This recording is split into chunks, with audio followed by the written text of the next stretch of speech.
team leader of this oil scandal is William Ruto, Felix Koskei, and the abroad-based expert, the CS for Energy and Petroleum, Mr. Opiyo Wandayi. We wish to draw the attention of Kenyans to one of the greatest fuel scandals in the history of independent Kenya. We have deliberately taken time to look into the oil scandal that has hit Kenya. Ladies and gentlemen, DCP leader Rigathi Gachagua was at a press conference following the mid-April-May 2026 fuel price hike, and what the former deputy president laid out was not a general complaint. It was a structured, targeted political assault on President William Ruto, naming companies, naming officials, and attaching a personal financial figure directly to the president. Here is what this video is about.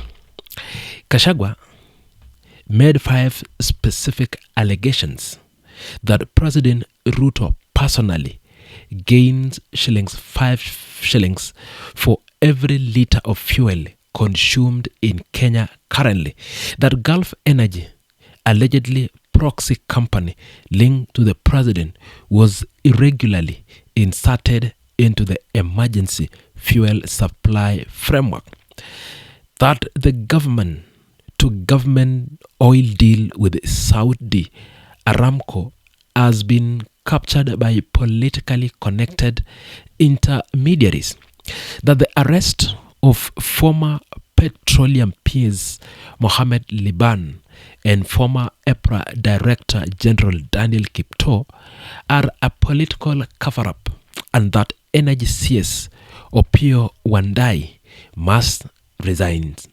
Those are the 5 pillars of this offensive. The fuel price increase that triggered all of this is not in dispute.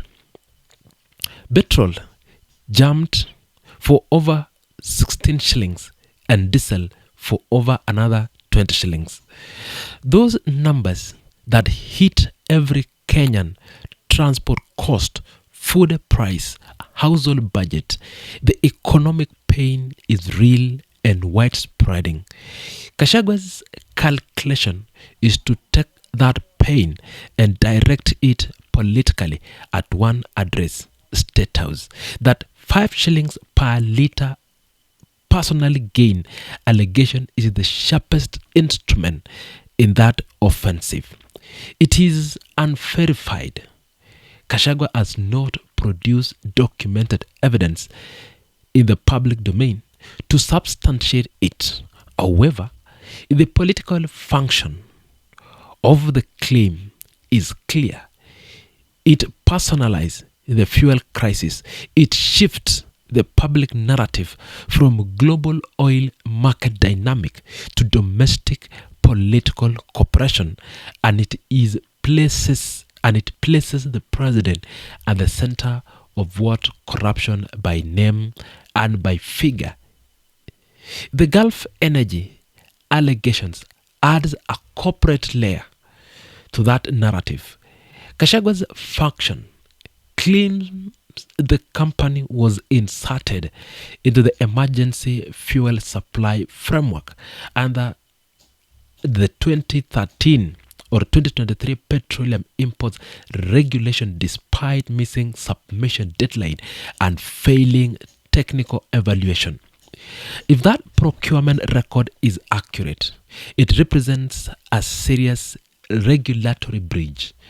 The allegation is specific enough, naming the company, naming the regulatory framework, naming the year, to be investigated and either verified or refute. That specificity is deliberate. Vague allegations are dismissed. Specific ones demands responses.